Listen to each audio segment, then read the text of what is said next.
Hey friends, Can't Flip for Ship here. Today's tutorial is going to be on the scissor, which is this trick right here. That little toss around. There's lots of different ways to do it, lots of different ways to get into it. It is the precursor for some other tricks and stuff like that, so it's important to know that you can use it to get into things like the draft and stuff like that. So if you don't know what the draft is, it's just essentially a scissor, but you continue the motion. You'd be on the opposite side, so here, and you kind of continue it, and you can go into your middle finger or your thumb or whatever. I do it sometimes. So but anyways, all that is to say, for this trick, we're doing the precursor, just the start. So that's the draft right there. You just saw it's a thumb draft.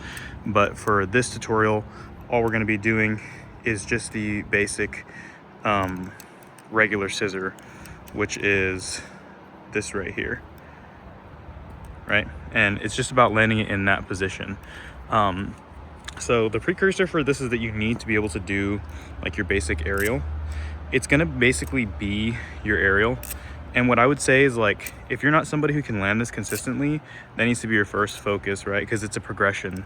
And so a big thing is that, like, so if you're doing this, if you're doing your basic aerial, you're gonna land here, right?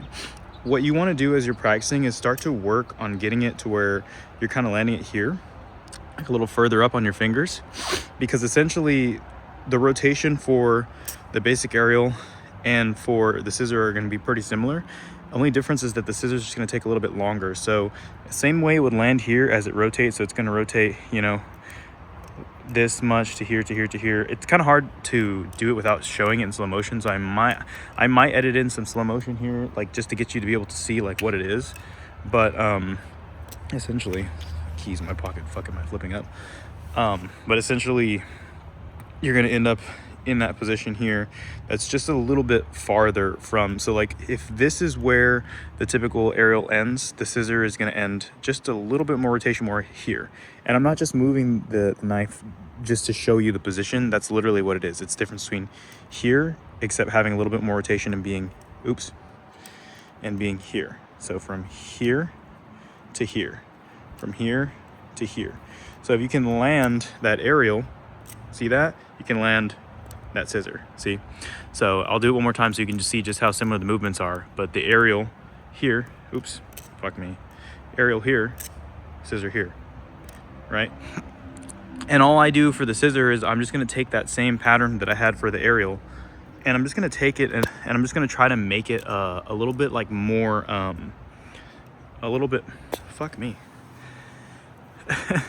sorry, I'm a little bit caught in my flipping's not exactly being the best quality right now, but I'm going to take that same pattern, I'm just going to drop it a little bit lower, you know what I'm saying? So if I'm going to catch the arrow here from the side, I'm going to catch the scissor with this grip down here, just a hair lower.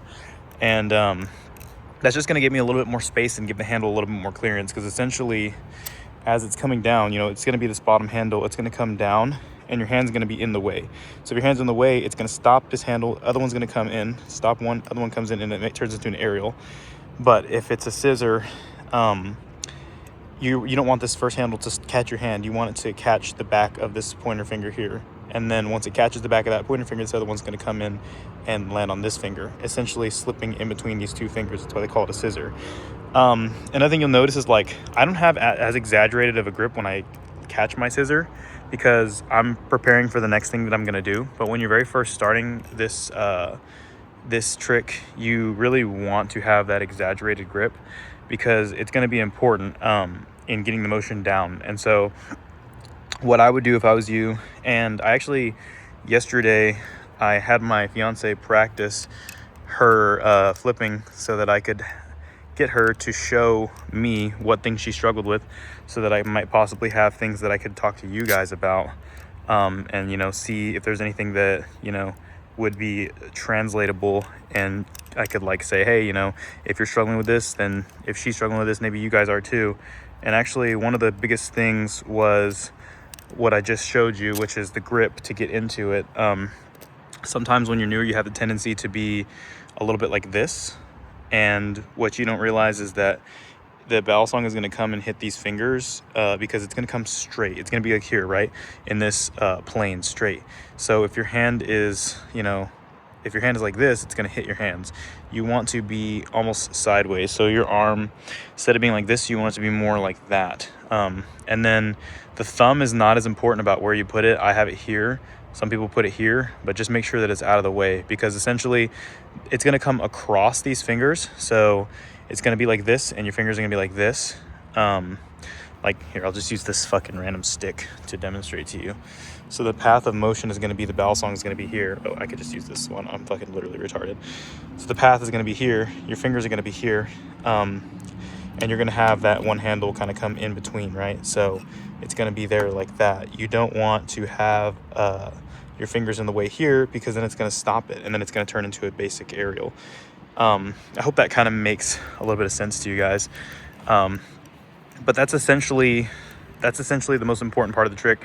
In terms of the ways that I would practice getting into the motion, I would say that it's really important that you find the right way for yourself, to get into it.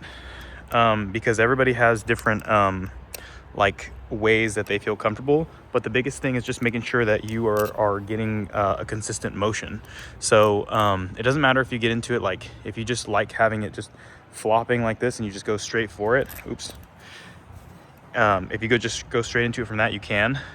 You can have it to where you do like some people like to do like a double rollout and then catch it like that, right? You can do that too. I like to do where I come down into this reverse, like here, like that, and then I rotate it around, get it like that, and then use that as the way to do it. And the reason why I like doing that, and it's very similar to doing it like if you finish off a choker fan and you come like that, and then you rotate it back around and toss it like that, right? So what that would look like would be like this. And the reason why I like doing that is because I think that a lot of the time, like, let's say, for example, I'm here and just watch the camera. So this is the POV of what it's gonna look like when you're doing the trick. If I'm here and I just do this, right? You see me catching it, right? But you can't really see the rotations, right? You have to go off of feel if you do it that way.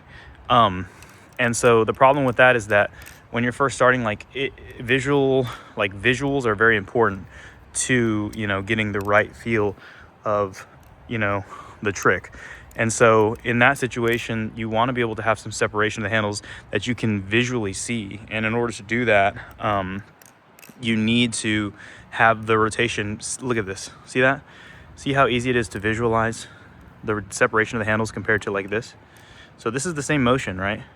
Look at that, right? But it's up and down.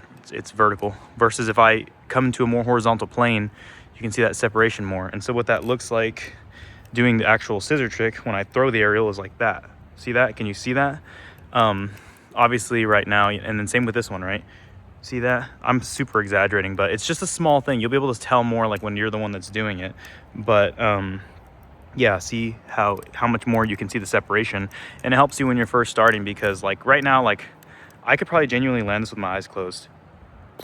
I just closed my eyes and tried and I couldn't do it, but you get the idea. So, it's just about like, what's the right way to get the feel down. And, once you're smooth with it, then you're smooth with it. And that's all that you don't really need the extra.